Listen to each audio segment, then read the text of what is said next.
Hello, hello. Hello. Hey, Hello. Good morning. Good morning. Richard Foster, I'll see you there. hey, how's it going, Johnny? Wilson, hey, it's good, man. How you doing? Doing well. All right. My day's looking up. Get to see a fellow writer and creative. Doesn't bother me at all. Jan, how's it going? Yes. How are you? Doing pretty well. It's a good day. It's a good day. I'm going to give people a few more minutes to hop in, but please do see the question in the comments. And if you don't mind, give an introduction, your name and your title, and then how many years have you been associated with the publishing industry? Right over there in the chat area. Like everybody to answer that as they're coming in. Name, title, and how long you've been associated with the publishing industry. And I see Jason is flying in from space. Always exciting. Yep. Good to see you with your cute little passenger. Good to see you too, Johnny. All right, there's JR. Hey, Johnny. The party now. Lorez. Hi. Yes. Yes. How are you today? Doing well, thank you. All right. For everybody that's just coming in, please see the initial question in the chat area. And again, that's just your name, publication and title, and then how many years you've been in the publishing industry.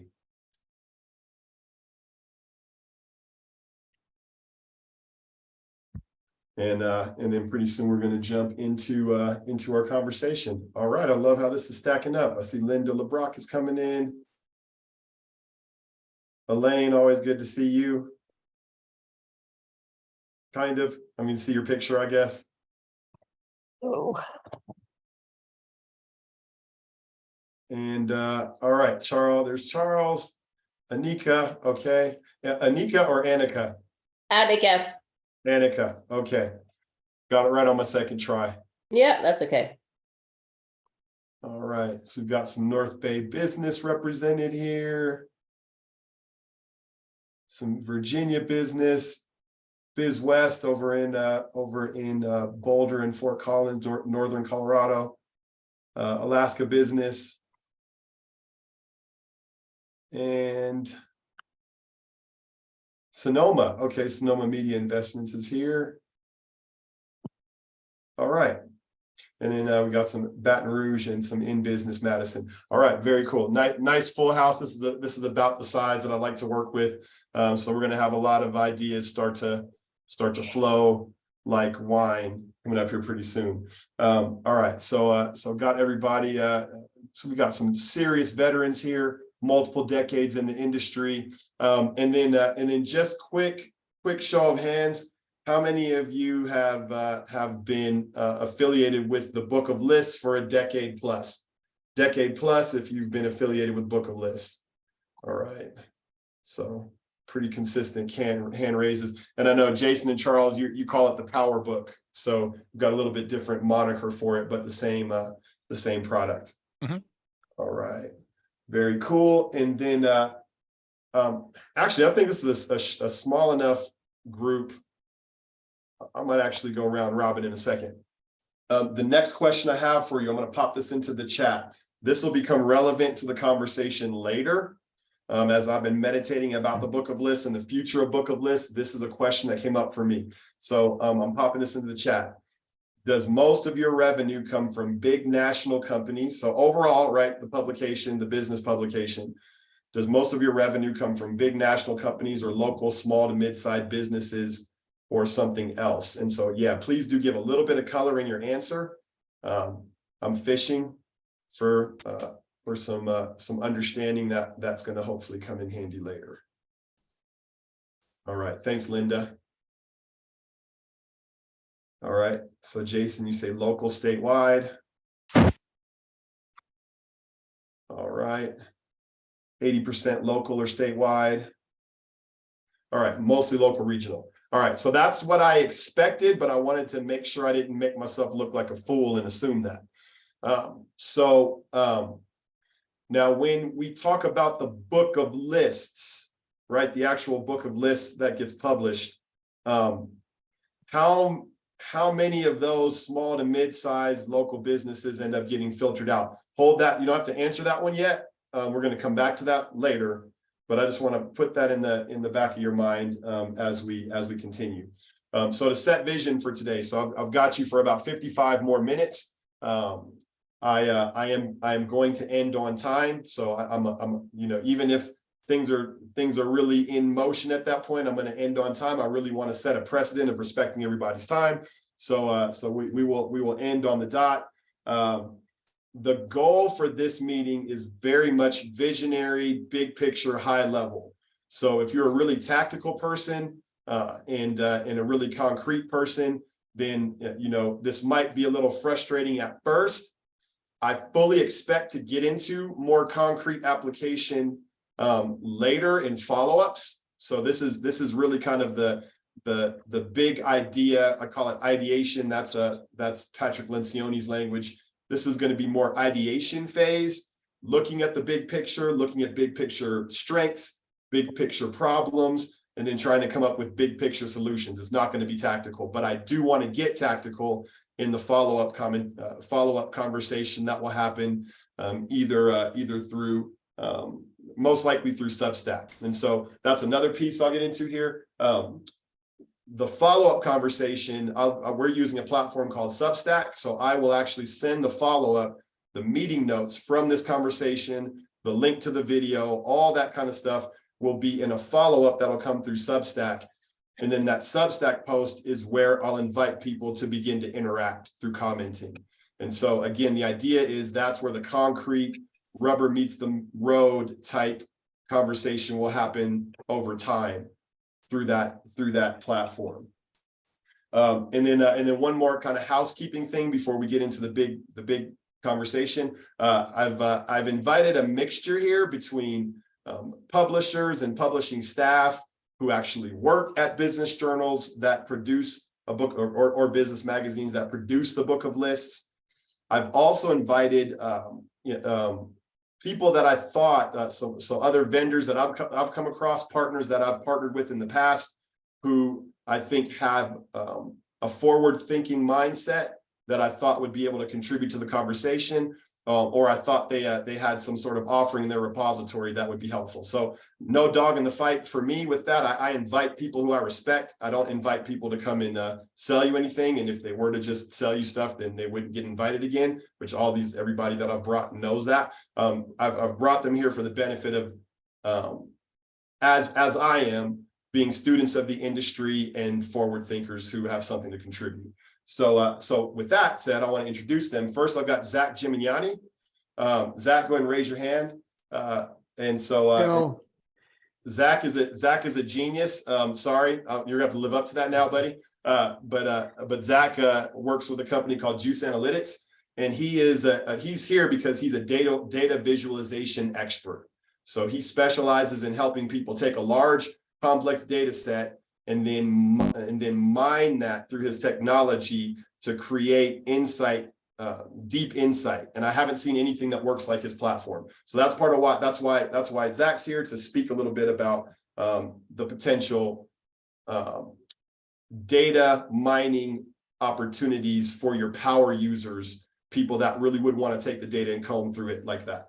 So I'll have, he may speak to that in a little bit. I've got Jacob Fogg from Copper Press. Go ahead, Jake, give a big smile and a wave. Oh, Jake, yeah, there you go. And so Jake actually runs, is the founder and owner of a company called Copper Press, which is a tech consulting and development agency. And so he's actually really interested in the topic of AI and the applications of AI towards things like the newsroom and book of lists. And so I thought I'd have him on the call because he's got some good insight. And then I've got Danielle Youngaward. Am I saying that right, Danielle? It's Youngward. Youngward. I was close. Sorry. You were so close. I think one person's gotten it right in like 20 years. And I Yeah. apologize. My camera's not working. I'm trying to fix that. So yeah, it's young word. You were close. Good job. No worries. And so, so Danielle is with Pop Mount, and Pop Mount is a high quality plaque in commemoration provider. And I would describe your mission as punching scalpers in the face through integrity. That's what I would describe it as, right? That's it. Exactly. You nailed it. Yes. Yeah. And so that is I think an underutilized mechanism for both revenue generation and commemorating your. So we'll see what you guys have in the conversation. Jody, good to see it. Good to see you here. I'm glad you're able to make it. I apologize for being late. Oh, no worries at all. No worries at all. Internet problems, Yeah, we got as the usual. perfect size group. We're good. All right. So as we go, as each person takes the mic and begins to answer, please do before you answer the question, I would love for you to just tell a little bit about yourself. And who you are, who you represent, and then jump into your answer. So my first question is, how would those of you who are on the call that produce a book of lists, what's the desired destination? I mean, I think a lot of you are flat. A lot of people I'm talking to are flat. Some are in decline. Very few people are seeing like a large increase in revenue or engagement year over year for the book of lists. So what would radical success look like for you? If you could wave a magic wand and, book of lists is all of a sudden you're in your dream state, how would you define that? Start with that.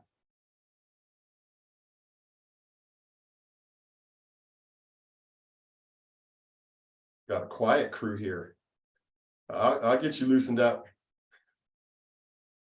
Okay. All right. Linda, can I have you talk a little bit about that? You said 10 to 15 increase in ad sales. You talk a little bit about the current state and where that comes from. Well, what do you mean by that?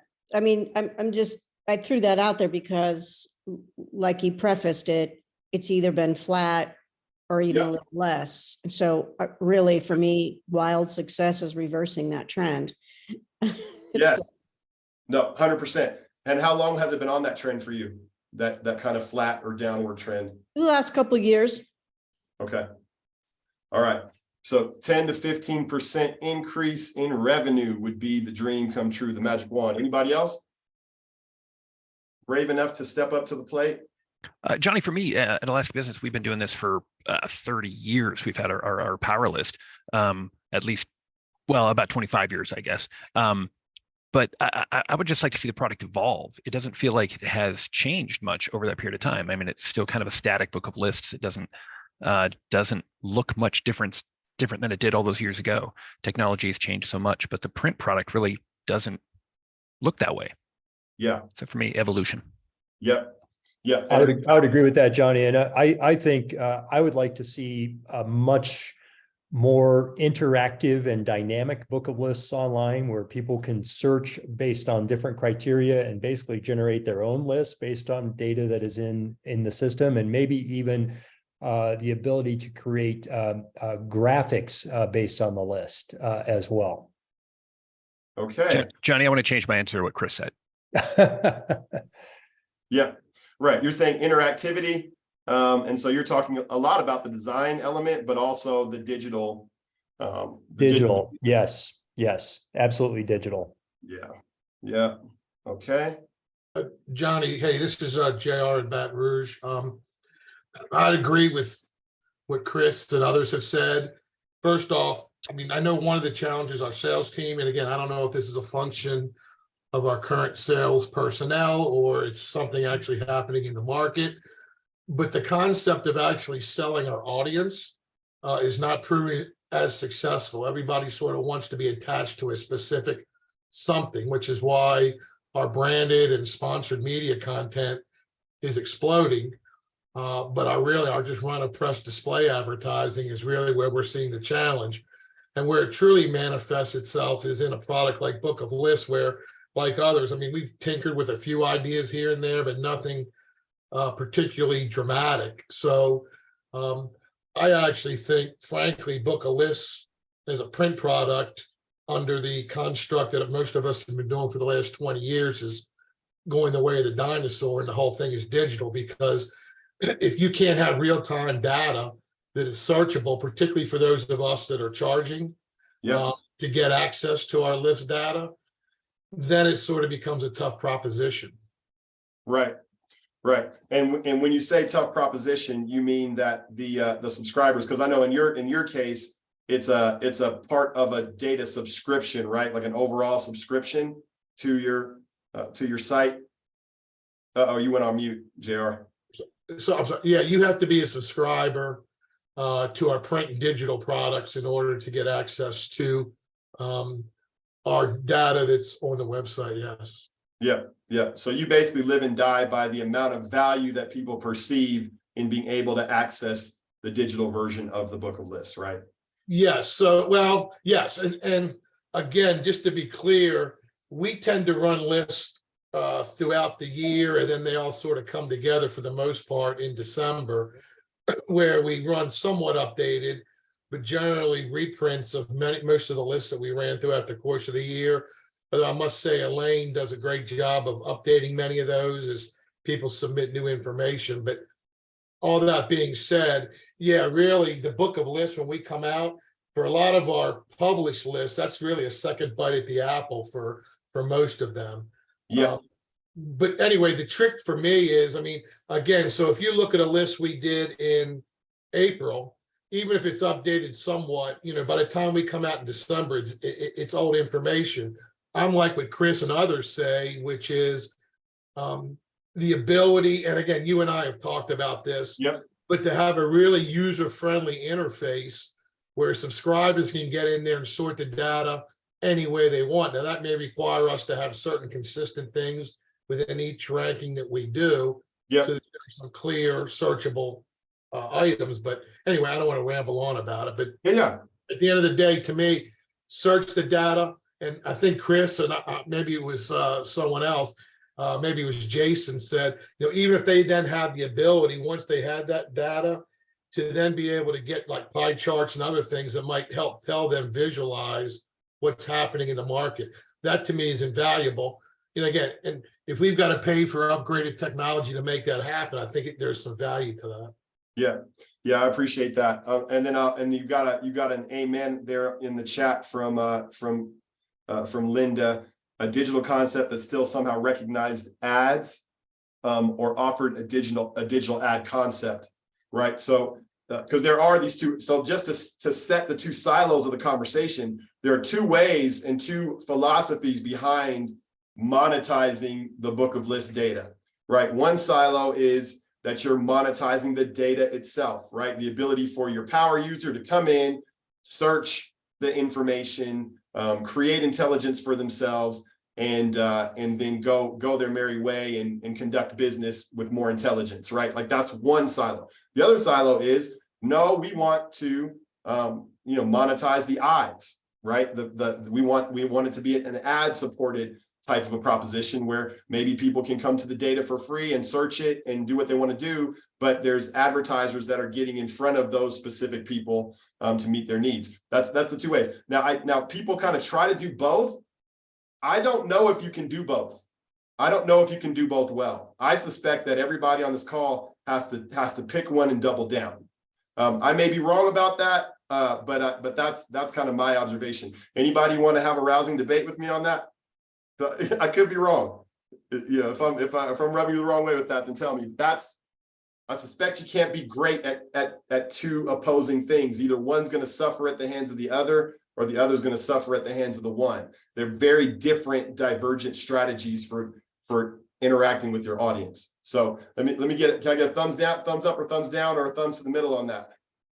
Well, Johnny, I think some of that depends on whether people are selling digital via CPM or whether they're doing it on banner display, because you can create templates for banners. But again, that's a whole nother conversation, which may not be particularly relevant to what you're trying to get to.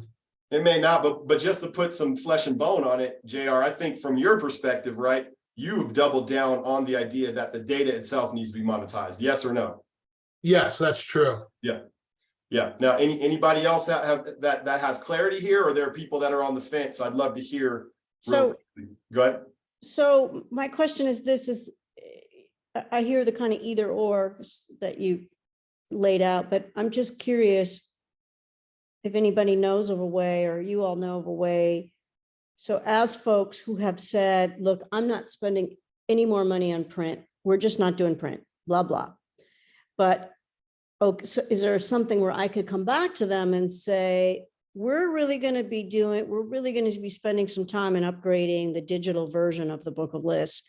Yep. And here are the opportunities for you to be recognized as an advertiser. Either I say, you'll get that recognition as part of an add-on for doing the print. So I kind of force them to do a print and or some sort of digital. I guess I'm just curious if we can kick around, or if there's any options to recognize an advertiser and sell that advertising in a digital concept with, I don't know, I'm just. Linda, the way you're presenting the ads, like if somebody, I mean, I'm sorry, like if I go on your website and I go look at a list, I don't know, largest physician groups or something or other. Am I seeing that list in like what amounts to be a quasi PDF format, the way it appeared? Yeah, you're either going to see a sort of a PDF or really it's a downloadable Excel data thing, so they can mail merge or this or that. It's so it's really actually at this point it's really it's the Excel. It's not even PDF. Okay, well, if you're doing Excel, that gets different, because one of the ideas we've tossed around for those who are just looking to download the list there is you would have a header and footer ad spaces. And then what we do in print is we sell, and it's not all that particularly expensive, but we'll sell featured listings. It doesn't change where you rank. We will just highlight that ranking, like everything else is black on white. Well, we'll run, I don't know what it is, a yellow, we put a yellow bar over it that indicates they've paid to be a standout on that list. But again, I'm not saying that's massive revenue, but it's a way to at least get them into the idea of paying to be near data. Linda, I'm going to go ahead and I'm going to give you basically the only way that I know on this at this time. And I don't want to get too far into it. This is actually one of our add-ons that we have is an online directory display that is much more geared towards the ad support side and far less geared towards the actual data integrity side. I kind of brought Zach here to explore some additional possibilities for monetizing the data itself. I would say we've got something I can show to you that would solve the problem that you're trying to solve, which is selling a high quality ad to a publisher in the Book of Lists. So we can talk about that offline, you and me. Oh, perfect. Thank you. Yep. But yeah, so there are those, and again, I do think you can do both. I think everybody should have something in each silo, but I think you have to choose which silo is your primary and your top. And then you have to orient, and it's going to be at the expense of the other, right? So if I'm all about the integrity of my data, collecting data, monetizing the data, creating insight for the community, I've got to be all in on that. And it's going to be to the expense of having a completely ad supported model, because some of it's going to have to be behind a paywall, and that's going to immediately reduce the number of eyes that are going to be on the content, right? So it's going to be at the expense of the other. And if I want to do this really kind of like, hey, this cool Book of Lists directory display type of a product where it's like everybody can see and it's contact information, but it's not really all about the data filtering and funneling. It's much more about storytelling and advertising. It's going to be at the expense of the other. So I don't want to beat that to death. I just want to, that's if there's something I have to give, I think it's that, because I've been watching this product evolve for a lot of years. And that's the conclusion I've come to. And I've come to it honestly. Well, Johnny, I think for us, and you can correct me if I'm wrong, you know what we're doing probably better than I do, but we do the advertising in print, and but for the data itself, the data can be searched and viewed online, but if you want to download it, you have to be what we call a data bank subscriber, right, for our data. So with that, if you're paying the $300 a year, then you can get all of our data and download it as often as you want. Yep. But it does, the search ability is there for people to go in, and hopefully that helps drive traffic and maybe provides an additional outlet for the advertisers in print who can also be online. Yep. And I would say probably, perhaps more than anybody else on this call, you have taken a step to prove the model, right? The advertising, the ad supported side of the model, you've taken a step because I know that you guys had a pretty high paying sponsor on that online directory piece, correct?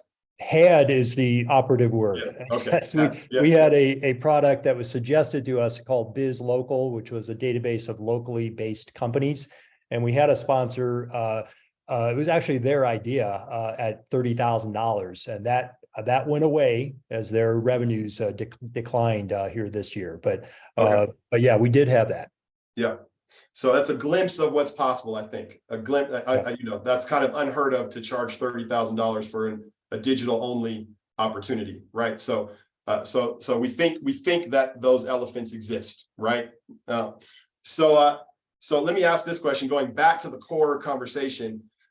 What's the value of the book of lists, right? We're going to deconstruct it a little bit. What's the value of the book of lists to your typical reader? Like, what's the highest value to your typical reader, and then we're going to push on that a little bit. But I'd love to hear from somebody who hasn't talked yet. What's that high value to your reader? I think for us, Johnny, for we call it the power list, but it's the same as the book of lists. For our readers, the ability to get the information in one place, because nobody else is publishing anything like this. And if you're trying to use Google to search, it's going to take you forever. So I think that's the value. And we have numerous clients and advertisers that carry their power list around with them and send us pictures and testimonials all the time, just saying how much they use it and look forward to the new edition when it comes out. One thing I wanted to add on the digital side is we were publishing through Issue, just a replica PDF for years. Yeah. And 2 years ago, we switched to a model called Vertical. Yep. Which allows us the opportunity to do responsive ads. So for print advertisers, it's really an opportunity to upgrade and add on. So it's a digital source of revenue in addition to the print. In order to have an ad in the digital edition, you have to be advertising in the print first. Got it. Okay. Yeah. And then can you give anybody a sense for what the revenue potential is for something like that? For us, it's five-figure revenue stream. So it's not like it's replacing the print revenue, but it's definitely adding. It's more than covering the cost. Yeah. So it's definitely added to the profits. I should have invited him to this call. That's David. Was it David? Yeah, David with Advante Media is who we use. Yeah, his product's called Vertical. Yeah, Vertical. Right. That's interesting. I picture this as the first of probably 2 or 3 installments of this conversation. So if you remind me, I'll probably invite David to the next one so we can talk about that, because that's unique. There's nobody else in the publishing space that's angling towards the digital edition quite like you guys are, and it's been cool to see. All right, so thank you for that. Thank you for that. Now, but Charles, I want to push on you a little bit though. So those people that are taking a picture and saying, I love this thing, right? I love this resource. What's the practical gain for me? So like, let's paint the picture. I own an accounting firm in your area, right? I'm a business owner. I'm homegrown, loyal to the market. I get all my insight from you, my business insight. Why am I just glowing and gushing about the book of lists? From a user perspective, the person that's reading the power list, it's a fantastic sales tool. Yeah. And actually, I've had advertisers push back and say, we don't want to advertise because all we're getting are people that are calling us trying to sell us stuff. So that's kind of been a pushback from a few advertisers. But as far as the usability of the product, it's fantastic because the phone book's gone, nobody uses that anymore, and just coming up with a concise place to find who the top executives are for multiple businesses and given categories, it's invaluable. Yep. Now what you said was the contact, the basically making the connection between people who are selling B2B and the companies that are in, that's the one that you just highlighted, right? The interaction between people that are selling B2B and the in the winners in the top list, etc. Anybody else seeing other use cases or scenarios where it's providing value to the community and to the market? Well, similar to that, Johnny, I mean, we have a lot of nonprofit organizations and they'll pay for the Excel version of the data. And let's be clear, they're just using it to hit these companies up to become contributors to their potential contributors to their nonprofit. But that's probably one of our largest non-run a press or non-ad opposite things for our data at the moment. Okay, got it. So basically same umbrella, sales leads, right? Prospecting. Anybody else? Any other reason why the market would care? Or why the market does care and has told you this is why I care? Johnny, I just want to say, I think in my perspective, I think I'm still unpacking all of that, right? So I've been North Bay Business Journal for 2 years, but we cover multiple counties. Yeah. Well, we're really large. We're not concentrated in one city or one county. It's multiple counties. So I think there's different values. I think for us, the book itself, having the book has been really strong. But I think as we're looking to move our company to the more digitally focused type of company that we want to be able to see. And I think it's also been flat because it hasn't been given the attention and love that it probably deserved. And so now I'm putting eyes on it. So a little bit of is unpacking of the value, how it can be greater monetized, right? Because I think that's why we do what we do. We don't want to just give information. We want to get revenue out of it. Yep. How to better generate revenue from it, but also a lot of what everyone was saying, a more robust platform, because I think that's where our partners are going. They just want to feel something more robust than an Excel sheet. They want to see an app or something that is feels like it's moving into a new technological age. And for me, Book of Lists feels like kind of old. Like the look is old, the downloading an Excel spreadsheet feels old. It just feels stagnant in that way. But then also we haven't used it in the greatest way. For us, we have a huge nonprofit, you might as well call it industry almost in our area that I think is utilized. And I used to be in the fundraising world and it used to be kind of like my fundraising Bible. Yeah. Also, I also would love to know how other publications are using it outside of are they just gathering that data? Are they having a researcher reaching back to companies, verifying that kind of stuff? How much human capacity is going into generating and supporting that list and verifying that what we're grabbing is correct? So I'm going to jump in and answer that for you, even though you're going to get a variety of answers from everybody that's on this call. I already know because I work with a lot of these people on their book of lists. You're going to get a lot of different answers on that. That would probably be a topic, and I'd like to talk with you about that, Lorez. I'd like to follow up with you and potentially put you in conversation with people that can help you with that tactical piece. But I do want to highlight what you just said, which is you did kind of focus on it's kind of dry, it's kind of old, it's kind of aged, and this idea of creating an emotional response. And I think part of what you're saying, and I hope I'm not abusing what you're saying. To some degree, they're wanting to engage with a story, right? They're wanting to engage with a story. And so I'm gonna throw that in there as just a placeholder and then pass it on to the next person.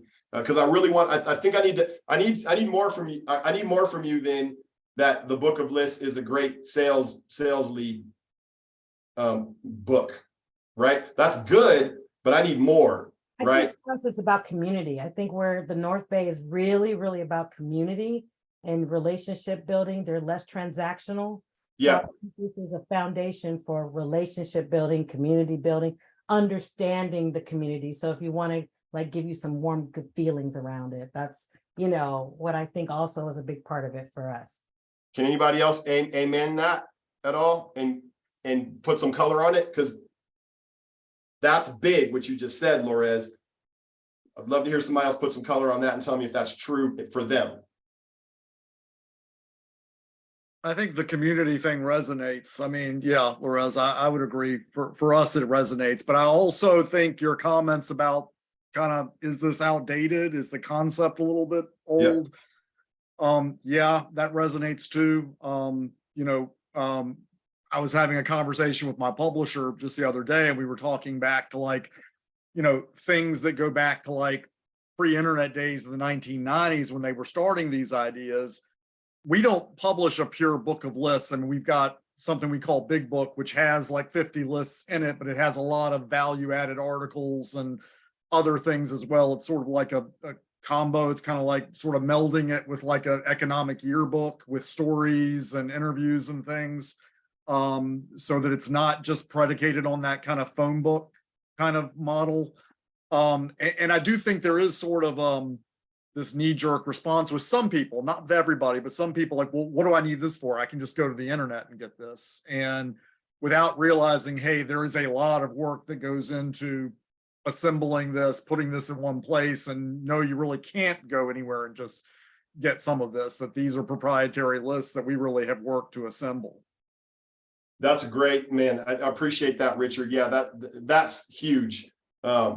Because I do think you're in, as information becomes more prevalent, right? And that's happened in the last 10 years at an astounding rate. So as it's easier and easier, and as AI is now coming into the equation, it's going to be easier to find just basic contact information, right?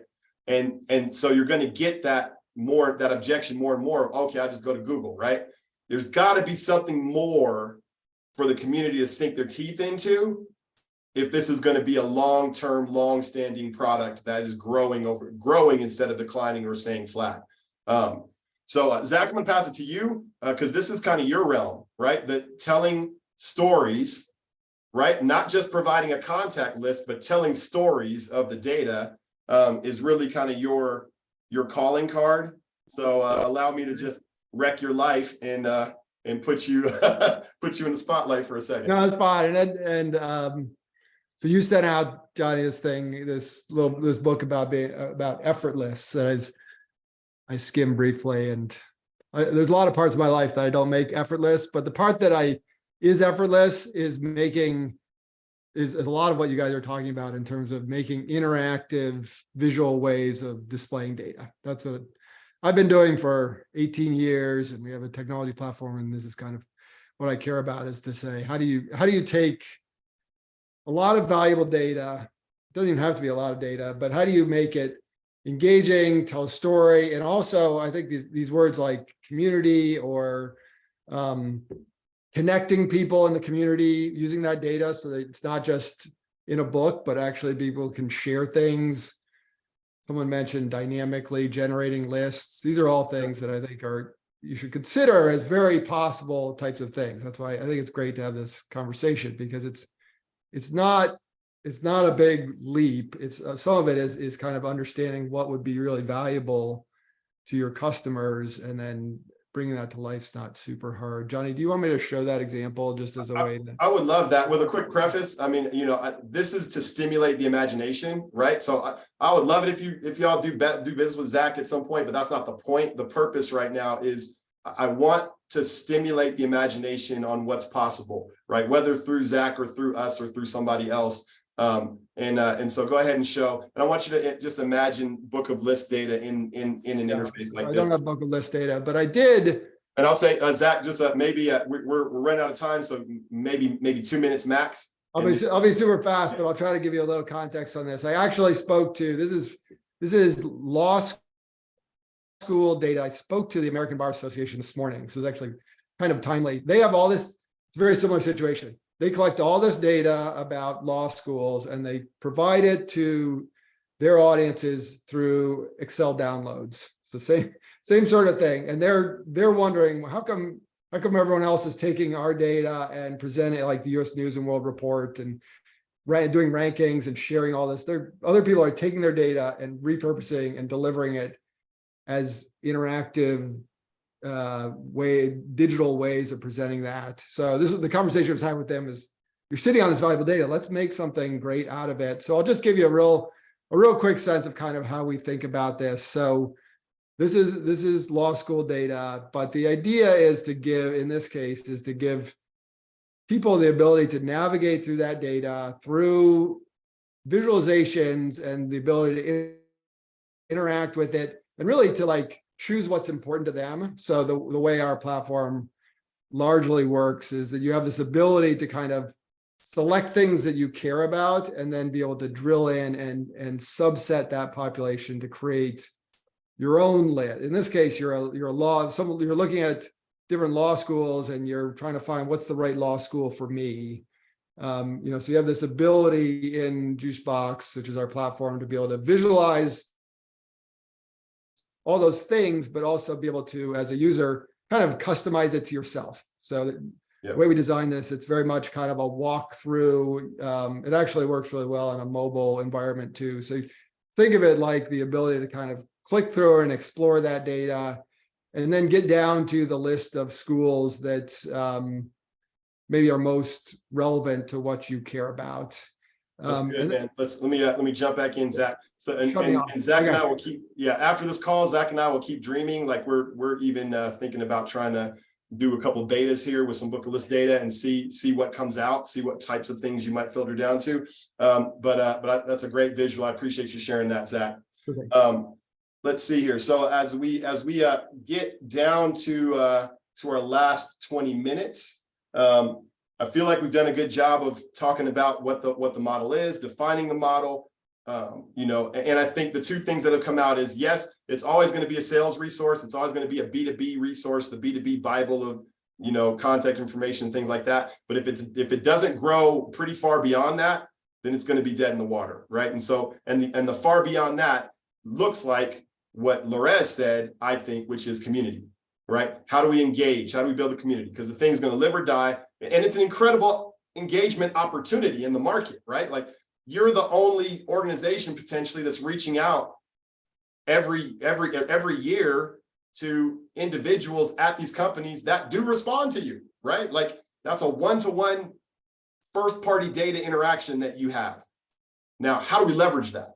Right? That's the question. Like, that's where I want the imagination to begin to run wild. How do we leverage that interaction that basically a Dun & Bradstreet and an Info USA would slobber over the relationship that you have with the local businesses, especially small to mid-sized in your market? So what is the BOL of the future? Right? That's the question. How do we take the thing that's good about the book of lists? Right? What's that essential? Right? Like Charles, you're saying people are like, opening it up and sending you snapshots of them holding the book of lists. Well, you're doing something right because there's a feeling of community there, right? There's a feeling of, caring that you're walking around, that they're walking around with your publication in their hand. So how do we take that and push it to its most extreme? And in a sense, I'm asking, how do we take engagement? How do we leverage engagement to create more value for everybody in the market? Now, I've got some ideas on this, but first I'd like to hear what you, first of all, at any point you can push against me if you think I'm diagnosing wrong. But the question is, how do we push on that? Has anybody tried anything? Has anybody thought of anything? This is the time for big harebrained ideas from my dreamers in the room.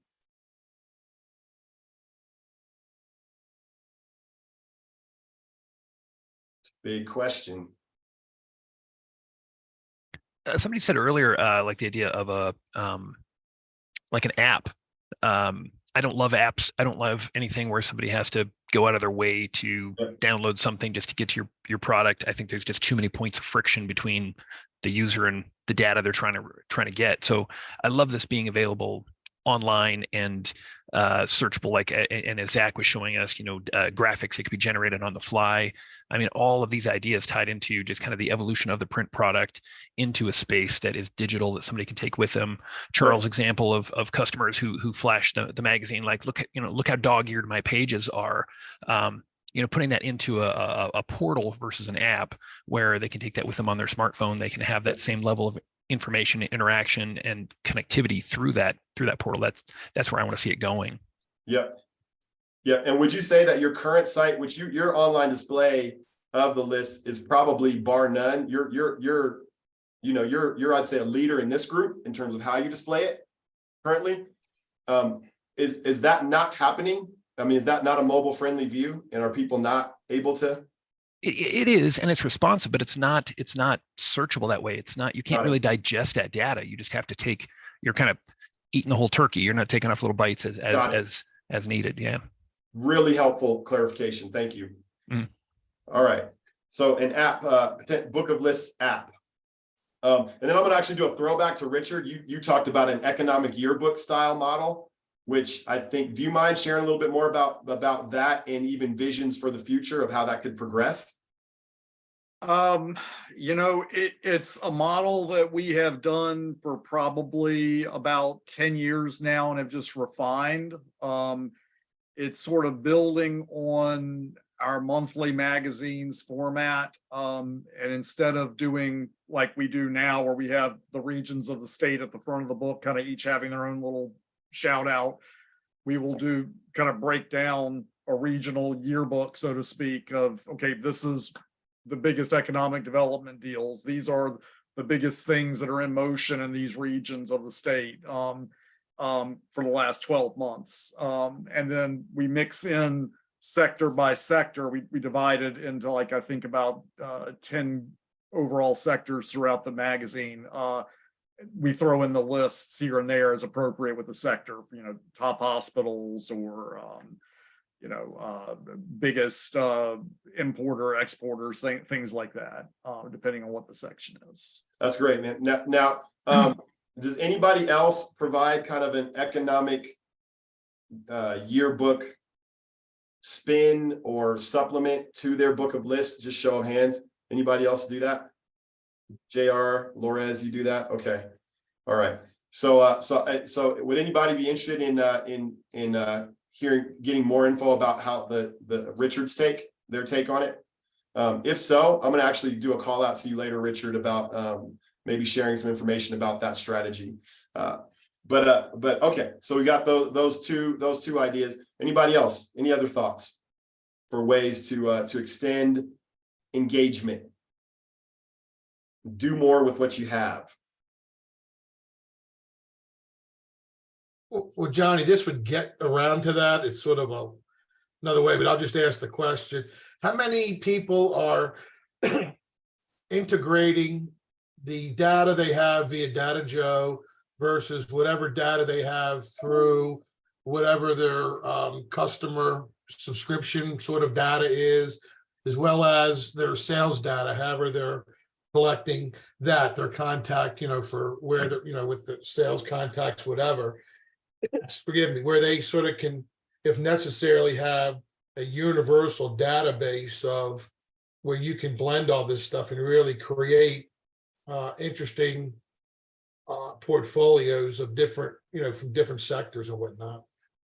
I mean, we're looking at doing that, but it's not directly for our subscribers. It's more for other uses that we have for other business ventures. Yep.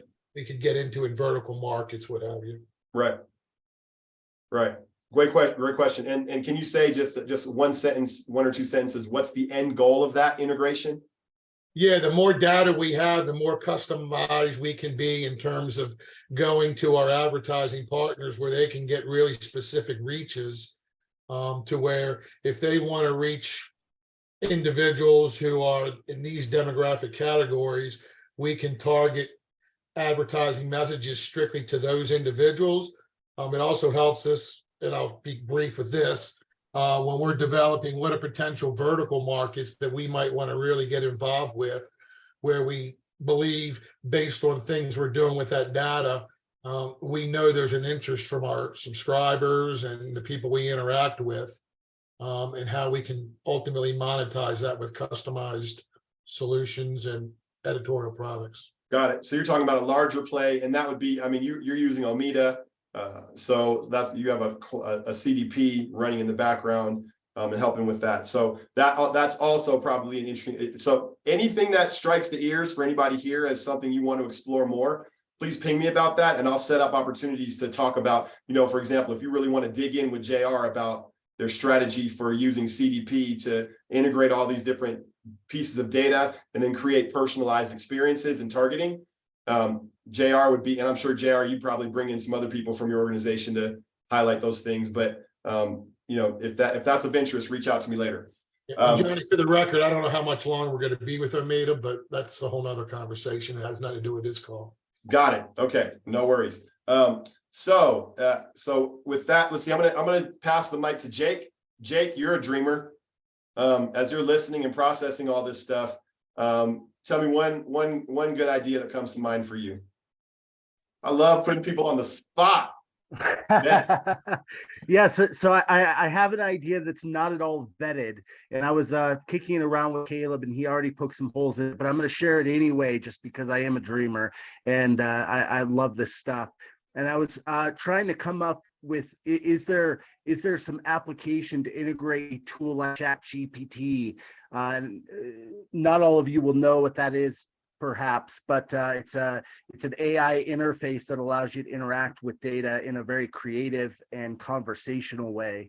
So is there some potential to be able to take the data from the Book of List, create a custom trained model, and then have a conversation with that model to see if there is some use case for the end user of the Book of List, for the marketer who is looking to, you know, gain some insight or reduce down or find an ideal list of leads.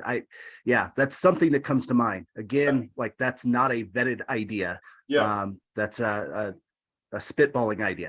That's huge. And I'll just make everybody aware here that Jake is kind of going to be on the circuit talking about AI with publishers. He's kind of the guy right now in terms of talking about the impact and exploring the impacts of AI on the publishing world, the things it's going to enable and the things that it's going to render obsolete. So just be watching for him. He's going to be speaking at potentially some different conferences and things like that. And so keep your ears open, and I'm sure he'll elaborate with this tie into Book of Lists at that time. So all right. So I'm gonna close us off. So we got some I think some good ideas. Good. Again, I consider this to be the beginning of the conversation, not the end. This wasn't meant to be all inclusive and end to itself. We're talking about an incredibly big topic, and if we're going to revolutionize the model, it's going to take more than one single 1 hour phone call. I am going to throw out a couple of additional ideas. So the first one, actually, this is a shout out to Danielle. The city regional magazines make a lot of money off of plaques. And the way that the system works, the way it works is that if you have like a top doctors or a top lawyers or a top dentist, you know, you're basically marketing plaques to the people that are winners because they want to commemorate. They want that feeling, right? People buy a feeling. They want that feeling that comes with being recognized and affirmed in the market as a top performer. I've always wondered why that's not happening with Book of Lists, because Book of Lists, again, to build the sense of community, right? Like when you go into a restaurant, you're going to see the plaque that says, you know, a Chinese restaurant saying, yeah, we've been the best Chinese food for the last 10 years. Now, why would an accounting firm not want to have something like that in their office that says, hey, we've been a top accounting firm for the last 5 years? So the reason I've never brought this up before is because I've thought about bringing this up with publishers and saying, hey, why aren't you making another, you know, 4 or 5 figures off of Book of Lists through plaques? And the reason I haven't is because I never knew of a plaque provider, that was that was doing the marketing on behalf of the publisher. And so just recently realized that PopMount, who Danielle represents, does both the marketing and the production and design of the plaques on behalf of the publisher. And then it's a revenue split 60-40 with the publisher. So I get nothing out of this. I'm not getting like a kickback or commission or anything. I think it's good for publishers is why I'm bringing it up. And so you may let me know if you want to get connected with Danielle afterwards, because I suspect that with a few tweaks, what's happening in the city regional magazine space should be happening in the business journal space. You've got somewhere between 700 and 1,500 companies that are getting honored in your Book of Lists. You know, well, what if the plaque was just the Book of Lists cover and top accounting firm on the nameplate?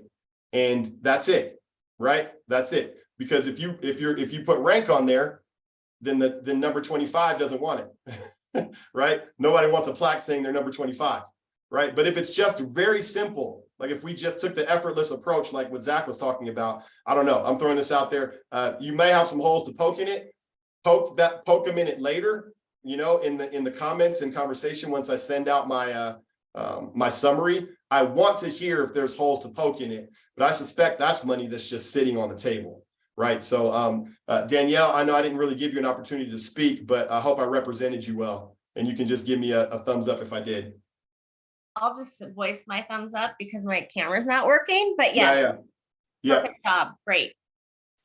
And I think for ongoing conversation, as we're in the last 5 minutes, for ongoing conversation, I think the way that I would like to direct the conversation is maybe a visualization of the role of the researcher. Because I think a lot of us, and I think the way that we kind of cast the researcher at the Business Journal for the Book of Lists, we've cast the researcher as kind of just a data collection engine, right? Like a person that just collects the data for us. What we really need is somebody who's going to map, like if there's going to be a fostering of community through that interaction, which I think happens. Like I know Elaine's on the call, or she was, she builds relationships with the survey prospects, right? But what if we were a little bit more tactical? You know, like what if Elaine sees, you know, oh, this company just raised revenue 50% over last year. And then what if Elaine's automatic response was to reach out to that company and say, this is really interesting, and then CC editorial on that. This is super interesting. Can you tell me more about that? And then editorial automatically gets guided into the conversation. Maybe some of you are doing that, maybe not. But if not, then the question is why not, right? That's a really simple idea, but it goes along with this greater idea of how do we create a community, the feeling of community, the feeling of us being the storyteller, the bard, the griot, right? Like that's what we of the community, as opposed to we just put out a contact list that people can go sell against, right? Like the story matters. And so that's going to be my question leading out of this conversation is how do we tell the story in a way that delights and engages and invites the community to really care about this product more than they do now, because that's what's going to cause the revenue to go up. I know, super idealistic, super big picture, pie in the sky, like, you know, well, how, Johnny? Let's figure that out together. Let's figure out the how together through the follow-up conversation in the comments as we interact with the summary and everything in the post. So that brings us to 12:58, and I think I'm going to go ahead and segue us out. This has been great. You're going to get the recording of this and you're going to get the notes. And then this is an invitation to continue the conversation. But thank you so much, everybody who participated. I love spending time with you. And, you know, this is one of my great delights. Anybody want to get the last word? Give me the last word. If you want to take the last word, I'm going to give it to somebody else. Could I say something, please? Do it, Elaine. You got 1.5 minutes. In terms of integration, the paper I came from originally, I was with them for about 15 years. We also had the research was highly integrated into the entire editorial staff. Reporters used the database for leads. The database got leads from the reporters. The database worked with the sales. All of these people had access to the database. They could add to the database. They could make corrections to the database. And it was overseen by me to make sure that things were working correctly. But it makes your data much more vibrant if it's not, you know, in some cases, the receptionist is out calling people, trying to get them to answer a survey. And that's the model that a lot of pubs have. Data Joe hired me from a pub that hired me because I was a database designer and did designing. So I came into research, unlike many pubs that I gotta stop you, Look, Elaine. So I'm gonna Yeah. give you, sorry to interrupt you, but I will make sure I didn't give you a whole lot of time to share your story, and I should have. But I'm gonna honor the time, and we're at 1 o'clock, so I don't want to keep anybody, but let's follow up and let's continue. And Elaine, I'm gonna have you follow up in written communication as we get off the call. I appreciate everybody. It's been wonderful being with you guys today. You take care. It's incredible, Johnny. Thank you. Thanks, Johnny. Thank Thanks. you. Invaluable. Nice to meet Bye-bye. everybody. Thanks. Look forward to talking more.